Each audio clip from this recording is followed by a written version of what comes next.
বন্ধুরা একটা কথা বলবার চাচ্ছি। এই ফুলটা সকালে ফুটে বিকেলে ঝরে যায়, তারপরে তার সম্মান আছে। মানুষ কিন্তু সম্মান নাই কেন জানেন? এই ফুলটা যে কোনো ধর্মীয় অনুষ্ঠান, যে কোনো প্রোগ্রামে এই ফুলকে আমরা সম্মান করি। অর্থ দিয়ে কিনে নিই, টাকা দিয়ে কিনি, দেশ বিদেশে যে কোনো ধর্ম অনুষ্ঠান এই ফুল আমরা ব্যবহার করি। কিন্তু মানুষ এমন একটা জাত, যদি মানুষ মারা যায় তার মৃত্যুর পর্যন্ত তার কোনো মূল্যায়ন নাই। আমরা কি মানুষ?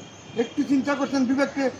ফুলের মূল্য আছে, সকালে ঝরে যায় বিকালে, সকালে ফুটে বিকেলে ঝরে যায় এমন মূল্য। আর আমরা মানুষ হিসাবে বেঁচে থাকি, কামাই করি, আমাদের মূল্য নাই কেন?